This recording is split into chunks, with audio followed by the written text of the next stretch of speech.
하나님의 말씀을 보겠습니다. 제가 하나님의 말씀을 잠깐 보겠습니다. 잠언 25장 13절. 잠언 25장 13절 말씀.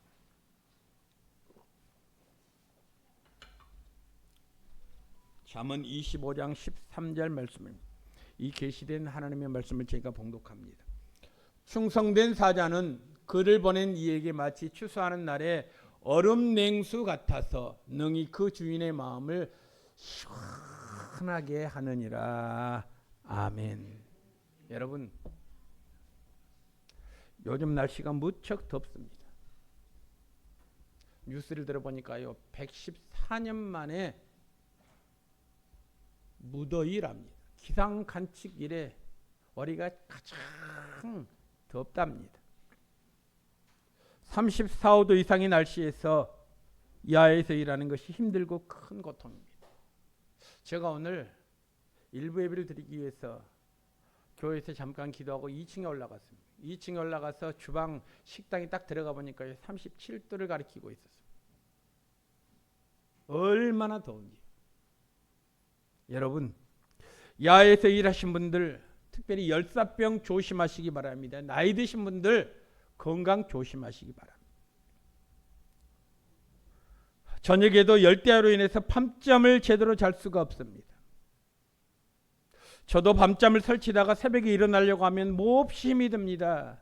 그래서요, 일어나면서 푹 잠을 잤으면 좋겠다, 그렇게 생각을 떨쳐버릴 수가 없었습니다.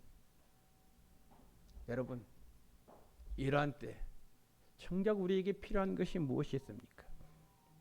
오늘 성경 말씀에 보니까 마음을 시원하게 하는 얼음 냉수와 같은 사람이 있다라고 말씀하고 있습니다. 여러분, 그렇지 않습니까? 요즘처럼 찌는 듯한 무더운 여름에 시원한 여름 냉수 한 잔 마시는 기분 어떻겠습니까? 요즘 우리 시대는 시원한 얼음 냉수 한 잔이 얼마나 귀한지 그 소중함을 잊고 살 때가 많습니다. 왜요? 언제든지 냉장고 물만 열면 얼음이 있습니다. 시원한 물이 우리 가까이에 있기 때문에 그렇습니다. 오늘 본문의 말씀을 보십시오. 오늘 본문의 말씀은 지금으로부터 약 3000년 전에 쓰여진 말씀입니다. 솔로몬이 이 잠언을 기록했을 때가 3000년 전입니다. 여러분, 3000년 전에 냉장고가 있겠습니까? 그런 시대의 얼음 냉수는요, 최고의 물입니다. 그런데 여러분, 오늘 성경 말씀을 보실래요? 추수하는 날에는 더욱더 시원한 냉수가 생각이 납니다. 추수하는 날이란 5, 6월을 가리키는 가장 무서운 날을, 가장 무더운 날을 의미합니다. 중동 지역에서는요, 5, 6월이 가장 더운 날씨입니다. 그런데 여러분, 오늘 성경 말씀을 좀 더 주의 있게 보십시오. 오늘 본문 말씀을 보면 가장 무더운 날에 마시는 얼음 냉수라고 표현하지 아니하고 추수하는 날에 마시는 얼음 냉수라고 기록이 되어 있습니다. 여러분, 왜 잠언의 기자는 추수하는 날에 여름 냉수라고 기록을 했을까요? 한번 여러분들에게 묻고 싶습니다. 아마 저보다 나이가 좀 덜 되신 분들은요, 이런 경험을 거의 하지 못했을 것입니다. 여러분, 혹시 여러분들 가운데 어렸을 때, 지금은 아예 그 자체도 없지만 어렸을 때에 보리 추수를 해본 경험이 있습니까? 보리 추수는커녕 보리 이삭을 본 적도 없을 것입니다. 여러분 가운데 나이가 지긋하신 분들은, 시골에서 사신 분들은 보리 이삭을 잘 알 것입니다. 그런데요, 지금은 보리 이삭 보기가 너무너무 어렵습니다. 그런데 여러분 아십니까? 1년 농사 중에 가장 힘든 작업이 언제인 줄 아십니까? 제가 생각할 때는요, 농사철 가운데 가장 힘든 작업이 저는 보리 추수 때라고 생각합니다. 제가 어렸을 때 농사철이 되면 아버지를 도와서 일을 했습니다. 그런데 농사일 가운데 가장 하기 싫은 일이 보리 추수하는 일이었습니다. 요즘은 보리 농사를 하지 않지만 예전에는 거의 모든 노래 이모작을 했습니다. 늦가을에는 보리를 심고 봄에는 모내기를 했습니다. 그래서 사회책에 보면요, 우리나라는 이모작한다, 벼농사와 보리 농사를 짓는다, 그런 내용들이 있었습니다. 그런데 여러분, 보리를 추수할 때에는 더울 때입니다. 뿐만 아니라 보리 타작을 하게 될 때에는 보리가시래기라고 하는 보리 수염이요, 추수할 때는 반드시 옷 속에 파고들어서 얼마나 큰 고통이었는지 모릅니다.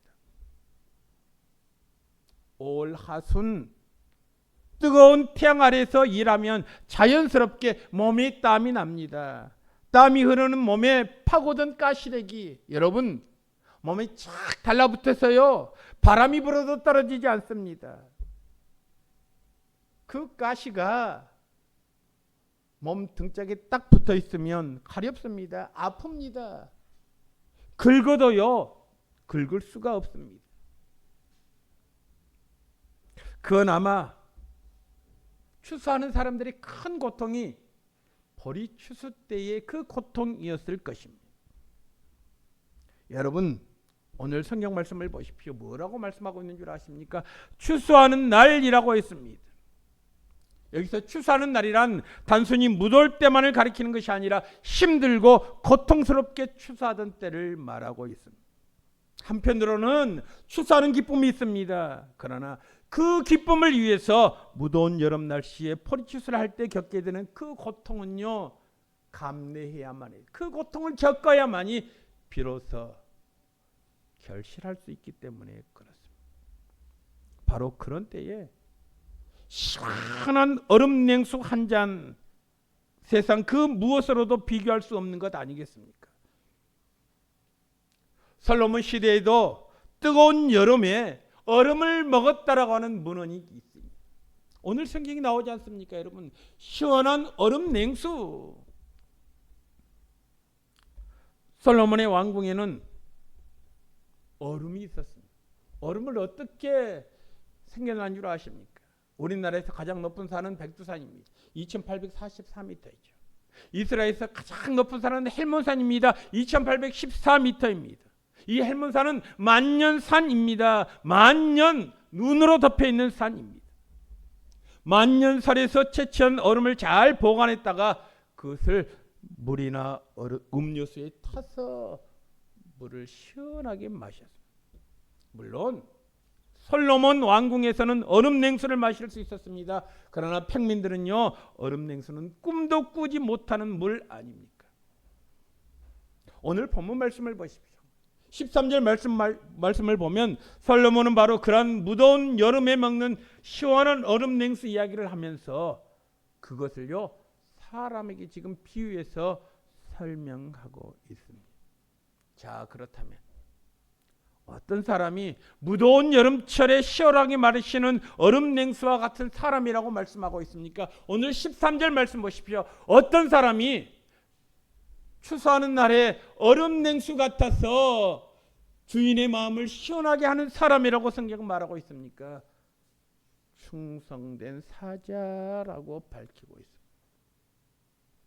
여기서 말하는 사자는 왕의 명령을 받고 왕을 대신해서 다른 나라에 가서 외교 문제를 해결하는 사람, 오늘날로 말하면 특사입니다.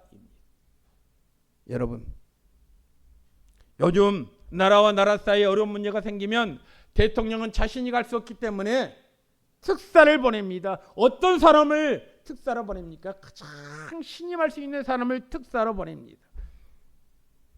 그 문제를 해결할 만한 사람, 그리고 왕이 가장 신임한 사람을 다른 나라의 특사로 보내죠. 특사로 보냄받는 사람에게 갖춰야 할 덕목이 있습니다. 그것이 바로 무엇인 줄 아십니까? 특사로 보낸 사람에게 충성하는 것입니다. 대통령이나 왕의 그 전달자의 의도를 잘 파악해서 그분의 마음에 합당하게 그 일을 감당하는 사람입니다. 여러분, 그렇습니다. 우리는 하나님의 사자들입니다. 하나님의 특사들입니다. 세상에 파송받은 사람들입니다. 저와 여러분들은 삶의 현장에서 하나님의 충성스러운 일꾼으로 삶을 살아야 합니다. 여기서 충성이라는 말에는 생명을 드리기까지 헌신한다라는 의미가 포함이 되어 있습니다. 그래서 요한계시록 2장 14절 말씀, 10절 말씀에 보니까 우리 주님은 이렇게 말씀하셨습니다. 내가 죽도록 충성하라. 그리하면 내게 생명의 관을 주리라. 그렇게 말씀하고 있지 않습니까? 생명을 드리기까지 하나님께 충성하는 자에게는 그가 드린 대가로 주님께서 생명의 멸관을 주시겠다라고 약속하셨습니다. 어떤 사람이 충성된 사람입니까? 주인을 위해서 자신의 생명을 기꺼이 드리는 사람이 바로 충성된 사람이라는 것이죠. 충성하니까요, 생각나는 것이 있습니다. 여러분, 전 세계적으로 충성스럽기로 소문난 민족이 있습니다. 그 민족이 어느 민족인 줄 아십니까? 충성스럽기로 소문난 민족. 여러분, 그 민족은 바로 스위스 사람들. 스위스 사람들은요, 충성스럽기로 소문난 민족입니다. 여러분, 지도를 놓고 한번 펼쳐보십시오. 스위스는 면적이 우리나라 절반밖에 되지 않는 작은 나라입니다. 인구도요 880만밖에 되지 않는 소국입니다. 그런데 스위스는 그 어떤 나라보다도 부럽지 않는 그러한 부자의 나라입니다. 제가 살펴보니까 우리나라 국민소득보다 약 2배 가까이 높습니다. 우리들이 생각할 때 스위스 하면 생각나는 것이 있죠. 무엇입니까? 알프스입니다. 많은 사람들이 알프스에 가고 싶어 합니다. 지금도 많은 관광객들이요 알프스를 방문합니다. 그런데 여러분, 스위스 하면 결코 잊지 말아야 할 것이 있습니다. 그것이 무엇인 줄 아십니까? 로마 교황청에 있는 바티칸의 방위를 맡고 있는 군대가 바로 스위스 군대입니다. 스위스 군대가 지금도 로마 바티칸의 방위를 맡고 있는 군대입니다. 그런데 로마 교황청에 있는 바티칸의 방위를 스위스 군대가 맡게 된 이유가 있습니다. 근거가 있습니다. 스위스가 아주 어려웠을 때 스위스도요 우리나라처럼 용병을 외국으로 보내서 돈을 벌어오게 했습니다. 우리나라가 어려웠을 때 중동으로 우리 노동자를 파견하지 않았습니까? 또 독일로 노동자를 파견하지 않았습니까? 그래서 파독 광부, 파독 간호사라는 말이 있지 않습니까? 군대를 파견한, 그래서 그 군인들로 하여금 돈을 벌게 하는 그러한 일들이 있었습니다. 프랑스 대혁명 당시 루이 16세를 호위하는 호위병을 모집하게 되었습니다. 루이 16세는 프랑스 사람 아닙니까? 프랑스 병사들뿐만 아니라 그 병사들이 부족하니까 스위스 용병 768명을 비롯해서 또 다른 외국의 용병들과 함께 루이 16세를 호위하는 호위병으로 구성이 되었습니다. 그런데 프랑스의 대혁명이 일어났습니다. 시대가 왕국으로 진격해 옵니다. 그때에 왕을 호위하고 있던 수많은 군사들이요 뿔뿔이 흩어지게 되었습니다. 프랑스 병사들은 물론이고 대부분의 시대 병사들이요 나살리라 하면서 자기가 하던 일을 멈추고 도망치고 말았습니다. 그럼에도 불구하고 끝까지 루이 16세 곁에서 왕을 호위하던 사람들이 있었습니다. 그 사람들이 누군 줄 아십니까? 바로 스위스 용병들이었습니다. 이제 왕은 더 이상 왕위를 지킬 수 없다라고 생각하고 루이 16세는 남아있는 스위스 용병들에게 이렇게 말을 했다고 합니다. 너희는 프랑스와 아무런 상관이 없으니 이제 받을 만큼 돈을 받았으니 줄 만큼 주었으니 너희 고향으로 돌아가라. 더 지켜도 너희들에게 돈을 줄 것이 없다 말이에요. 그런데 용병을 지휘하던 12명의 스위스 장교들이 긴급회의를 가졌습니다. 긴급회의를 가진 다음에 이런 결론을 내렸다고 합니다. 우리 스위스 군대는 한 번 지킨 신의는 끝까지 지키는 사람들입니다. 한 번 약속한 것은 끝까지 지키는 사람들입니다. 우리가 루이 16세를 위해서 비록 돈을 받고 군 복무를 하지만 루이 16세를 지키는 것은 우리의 사명입니다. 스위스군 단 한 명도 철수하지 않고 루이 16세 왕을 지키기 위해서 혁명군과 항전을 벌이다가 그만 스위스 군대 768명 모두가 다 혁명군에 의해서 장렬하게 전사하고 말았습니다. 이런 스위스 군대의 충성심을 높이 사서 바티칸에서는 지금도 스위스 군대가요 방위를 맡고 있습니다. 스위스 군대는 자기들에게 맡겨진 일에 대해서는 목숨을 내버릴 만큼 목숨을 걸고 신의를 지켜준다는 것을 인정받았기 때문에 그렇습니다. 여러분, 이것이 바로 충성 아니겠습니까? 내 생명을 걸고서 약속한 것을 끝까지 지키는 것입니다. 내가 비록 손해를 본다고 할지라도 그 약속은 지키지 않는 것입니다. 우리가 하나님께 충성된 사람이 된다는 것도 마찬가지 아니겠습니까? 하나님께서 나에게 맡겨주신 사명을 잘 감당할 때 때로는 내가 손해볼 때가 있습니다. 하나님께서 나에게 맡겨주신 사명을 잘 감당하기 위해서 최선을 다할 때 때로는 뜻하지 않는 어려움을 겪을 때도 있습니다. 그럴지라도 포기하지 아니하고 하나님과의 약속을 기억하면서 하나님과의 신의를 끝까지 지키는 것, 이것이 바로 충성된 사자라는 말씀입니다. 이것은 비단 교회에서 맡겨진 일만을 의미하지 않습니다. 하나님께서 우리에게 주신 사명의 자리가 있지 않습니까? 교회에서 맡겨진 사명이 있습니다. 가정을 위해서 맡겨진 사명이 있습니다. 직장이나 사업장에서 맡겨진 사명도 있습니다. 어느 자리에 있든지 삶의 자리에서 우리가 충성해야 한다라는 말씀. 충성된 사자라고 있습니다. 여기서 충성이라는 말의 언어적 의미를 보면요, 헬라어로 보면 피스티스라고 기록이 되어 있습니다. 이 충성이라는 말의 언어적 의미를 보면 신실함이라는 의미를 가지고 있습니다. 그러니까 신실하다는 말은 충성한다라는 말입니다. 또 이 충성이라는 말은 또 한 가지 의미가 있는데 그것은 바로 믿는 자라는 의미를 가지고 있습니다. 여러분, 우리가 흔히 신앙인을 가리켜서 뭐라고 말합니까? 믿는 사람이라고 말합니다. 믿는 사람이란 무엇을 말합니까? 믿는 사람이란 예수를 나의 구주로 믿는 사람이라는 뜻도 있지만 더 근본적인 의미로는요, 하나님 앞에서 신실한 사람이라는 뜻을 지니고 있다라는 말씀입니다.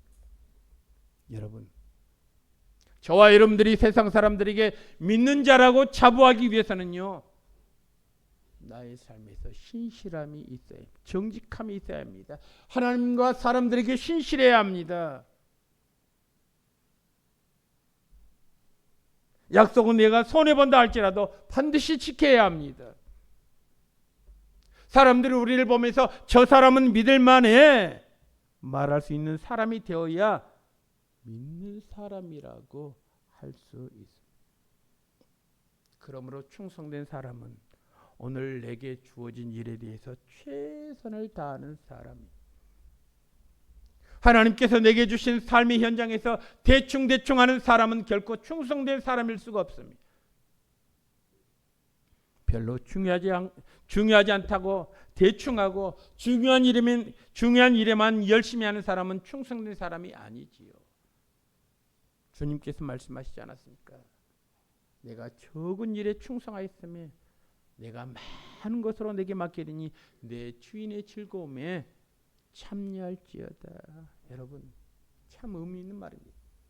작은 일에 충성하지 않는 사람은 큰 일에도 충성할 수 없습니다. 작은 일에 신실하지 않는 사람은 큰 일에도 신실하지 못합니다.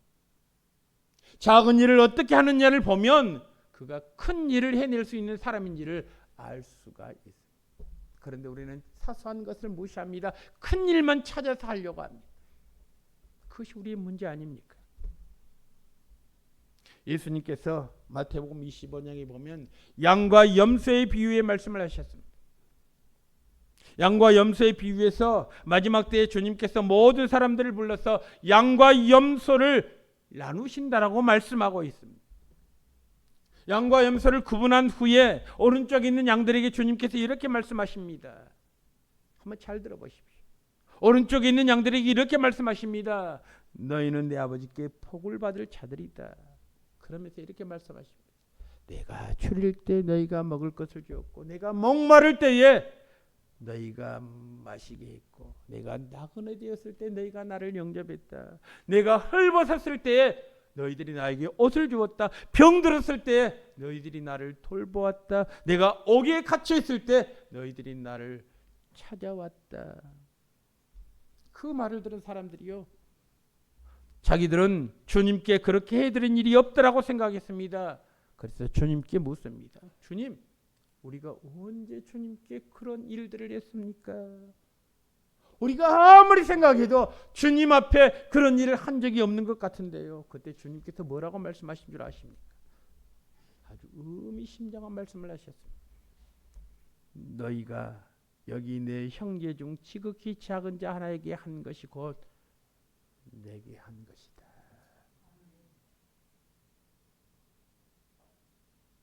반대로 염소로 분류된 사람들에게는 주님께서 이렇게 책망하셨습니다. 너희는 저주를 받을 자들이다. 그러면서 뭐라고 말씀하신 줄 아십니까? 내가 추릴 때 너희가 먹을 것을 내게 주지 아니했다. 내가 목마를 때 마실 물을 주지 아니했다. 내가 나그네 되었을 때 영접하지 아니했다. 헐벗었을 때 옷을 입히지 아니했다. 병들었을 때 옥에 갇혔을 때 나를 돌보지 아니했다. 그러자 그 말을 들은 사람들이 억울하다는 듯이 주님 앞에 묻습니다. 주님, 우리가 언제 주님 앞에 그런 못된 짓을 했습니까? 주님께서 줄이셨다면 우리가 당연히 먹을 것을 갖다 드렸을 것입니다. 주님께서 목마르셨다면 우리가 마실 물을 정성껏 주님 앞에 드렸을 것입니다. 주님께서 나그네가 되어서 우리 집에 찾아오셨다면 우리가 어찌 주님을 영접하지 않았겠습니까? 우리는 주님이 줄이신 모습을 본 적이 없습니다. 목말라 하신 모습을 본 적이 없습니다. 주님께서 나그네로 우리 집에 찾아온 경우들이 단 한 번도 없습니다. 그때 주님께서요, 그들에게 이렇게 말씀하시는 것입니다. 이 지극히 작은 자 하나에게 하지 아니하는 것이 곧 내게 하지 아니한 것이니라. 여러분, 우리도 마찬가지입니다. 주님이 먹을 것을 먹지 못해 배고파하신다면 저와 여러분들은요, 수단과 방법을 가리지 아니하고 좋은 음식을 대접할 것입니다. 주님이 목말라하신다면 내가 갈증이 난다고 할지라도 내가 마실 물을 주님 앞에 아낌없이 드릴 수 있을 것입니다. 그런데 왜 우리가 그렇게 하지 못하는 것입니까? 그 이유가 무엇입니까? 내가 만난 그가 주님이 아니기 때문에 그렇습니다. 내가 만난 사람은 볼품없는 사람입니다. 내가 만난 사람은 작은 자입니다. 내가 만난 사람은 내가 무시해도 되는 아주 천한 사람입니다. 모른 척해도 양심의 가책을 받지 않는 그런 사람들. 그러기에 우리는 그들의 모습을 보면서 배고픔을 나물라 했습니다. 그들의 갈증을 모른 척 했습니다. 그런데 주님께서 이렇게 말씀하셨다니까요. 지극히 작은 자 하나에게 한 것이 곧 내게 한 것이고 지극히 작은 자 하나에게 하지 않는 것이 곧 내게 하지 아니한 것이다. 여러분, 지극히 작은 자 하나에게 한 것이 바로 존귀하신 주님께 한 행동이랍니다. 내가 볼 때 저 사람 나 별 볼 일 없어, 냄새나는 사람이야, 가까이 하고 싶지 않아. 그 사람이 혹 지금 우리에게 찾아오는 주님이신 줄도 모른다는 그런 말씀 아닙니까? 여러분 그렇습니다. 하나님께서는 오늘도 사람을 찾고 계십니다. 뭔가 큰 일을 이룬 사람보다는 오늘 내게 주어진 일에 비록 작고 보잘것없다고 할지라도 최선을 다하는 사람, 나에게 맡긴 일에 충성하는 사람을 찾고 계신다는 사실. 그 일을 함에 있어서 다른 사람들이 알아주지 않는다고 할지라도 묵묵히 그 일이 내가 감당할 일이라고 믿고 남이 보지 않지만 나에게 맡긴 일에 최선을 다하는 사람을 주님은 찾고 계신다는 사실. 오늘 본문은 이렇게 말씀하고 있습니다. 충성된 사자는 그를 보낸 이에게 마치 추수하는 날의 여름 냉수 같아서 능히 그 주인의 마음을 시원하게 하느니라. 여러분, 날씨가 무척이나 덥습니다. 이 무더운 여름에 다른 사람의 마음에 짜증나게 하는 사람이 있는가 하면 다른 사람의 마음을 시원하게 하는 사람도 있습니다. 이 무더운 여름철에 다른 사람에게 불쾌감을 주는 사람이 있는가 하면 다른 사람의 마음에 감동을 주는 사람도 있습니다. 그 사람을 만나면 괜히 걱정거리가 떠오르는 사람이 있는가 하면 그 사람을 만나면 즐거움이 배가 커지는 그런 사람도 있습니다. 그 사람을 만나면 괜히 기분이 나빠지는 사람이 있는가 하면 그 사람을 만나면 저절로 힘이 솟고 용기가 나는 사람이 있습니다. 하나님의 사랑하시는 성도 여러분, 이제 여러분들에게 묻고 싶습니다. 여러분은 과연 어느 편에 속한 사람들입니까? 오늘 성경 말씀을 근거로 해서 말씀드립니다. 하나님의 마음을 시원하게 해드리는 사람입니까? 그렇지 않으면 하나님의 마음에 열을 내게 하는 사람들입니까? 다시 말씀드릴까요? 추수하는 날에 얼음 냉수와 같은 사람입니까? 아니면 추수하는 날에 더 열받게 하는 사람들입니까? 오늘 성경은 우리에게 참으로 큰 가르침을 해주는 말씀입니다. 여러분들은 무더운 여름철 어떤 자로서 삶을 살고 있습니까? 다시 한번 성경이 우리에게 주는 말씀을 제가 묵상합니다. 충성된 사자는 그를 보낸 이에게 마치 추수하는 날의 여름 냉수 같아서 능히 그 주인의 마음을 시원하게 하느니라. 나의 삶의 모습을 통해서 그분께서 기뻐하신다면, 나의 삶의 모습을 통해서 그분께서 안타까워하신다면 여러분 어떻겠습니까? 무더운 여름철입니다. 저를 비롯해서 모든 사람들이 얼음 냉수와 같은 남에게 꼭 필요한 하나님을 기쁘시게 하는 복된 성도로서의 삶을 살아나가는 우리 천성의 모든 식구들이 되기를 주님의 이름으로 축원합니다. 기도하겠습니다. 하나님 아버지, 참으로 무덥습니다. 무더운 나날들이 연속입니다.